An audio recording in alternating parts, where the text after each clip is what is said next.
This is our answer to question one. Question one is: in what ways does your media product use, develop or challenge forms and conventions of real media products? Well, to start with, our media product is a music video. So first of all, we're going to discuss the conventions of normal music videos. Music videos have lots of different genres within them, and these genres are normally determined by the style of the music, the lyrics and the visuals. These characteristics are very particular to the genre, and these are shown through sort of dance styles, gestures, dress codes, sort of what the people are doing in the actual music video.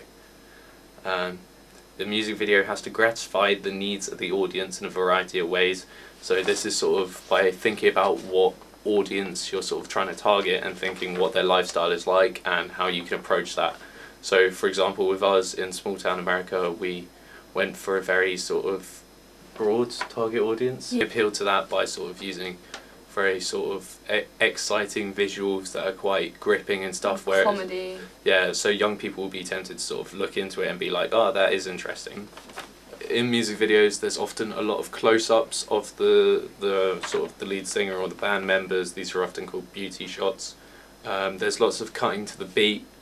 And editing it doesn't follow the rules of continuity, so there'll be lots of deliberate jump cuts and sort of disjointed edits that sort of make it more interesting to watch. Breaking the 180-degree rule and all that kind of thing. Yeah, there's also a lot of they change the shots, the angles, so they use a lot of extreme close-ups, then they cut very far out, and it makes it a lot more interesting. Also, beauty shots are quite usually quite prominent in debut music videos, especially for like girl artists, to get them really recognised and noticed by their audience. Alright, so we can go on to talk about how we used conventions of music videos to develop our product. First of all, we used obviously comedy to gratify the needs of the audience, make it fun for them to watch, and also music video is supposed to be able to be watched over and over again, and we feel because we only had one set for our whole piece, the comedy allowed it to still be fun and still be something you would want to watch over and over again, just to maybe see a certain clip you found hilarious or something like that. We often achieve the comedy through sort of using another convention of music videos, which is of course sort of the way we edited it, so the jump cuts and stuff like that. It makes it seem very sort of fast paced, and it makes it a lot more interesting, so therefore the comedy sort of it hits you faster, so it's, even if it's not that funny, the way it's sort of edited so quickly, it makes it a bit like you're prone to sort of giggle at it and stuff like that. Yeah, a lot of the camera work is very conventional, so we use a lot of handheld shots, we use a lot of close-ups, angles, lots of different angles, so this sort of makes the music video a lot more interesting, and that was particularly helpful because we only had one set. So the use of different angles, the use of smoke, so basically taking into account all sort of conventional forms of camera work, sort of just tilted frames, point of view shots, different angles, it always helps to make the set look bigger. Like, it makes it more interesting for the people watching.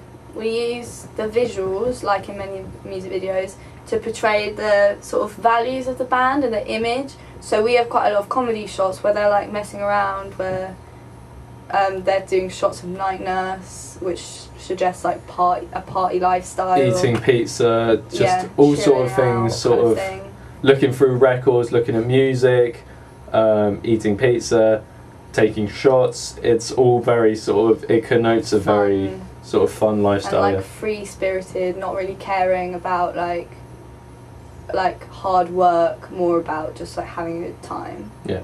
Which we've tried to portray through our other products as well, is the main image of the band.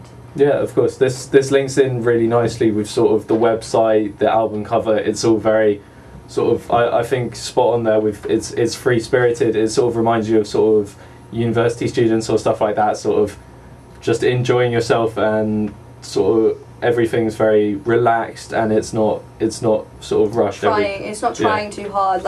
Really free-spirited and fun, rather than focusing more on the performance and the quality of the performance, which you probably see in this genre, but in other music videos, which we decided to sort of stray away from to make our band stand out from the rest. That sort of leads us on to how we've challenged music video shows. We'll go through that now. We only have one set. That's how we've kind of challenged it. Usually music videos would have more than one set to make it visually entertaining, so they can cut back and forth between the two different things going on at the same time. But we only have one, so to build on our entertainment value, we used the comedy and the costumes and just edited it really uniquely, I think, with the whole grading and everything. Also, what we did with the band members in a debut sort of single is very important to sort of get the band's image out there and sort of show a lot of face and sort of a lot of close-ups on the band members and sort of get the audience to sort of feel as though they know who the band is. We sort of strayed away from that, and we decided it would be better to sort of put a bit of mystery around the characters. So we have two characters in masks, and everyone's sort of just dressed up, and it's not how the band would be in real life. And we thought that was quite interesting because it means that people will see the video and they'll go, oh, that's a good video, I enjoyed that music, I want to find out more about the band. And they won't get that from the video, so they'll have to go to the website, they'll have to buy the album. So it's very sort of inclusive, like you see something, you want to know more about it. So we feel that we achieved that quite well. It's intriguing, it encourages the use of the ancillary products. But again, with the album cover, we also covered their faces. Where you actually get to see their faces on the album cover is in the inner cover, so you'd have to purchase it before you actually get to know what maybe your favourite character from the music video actually looked like.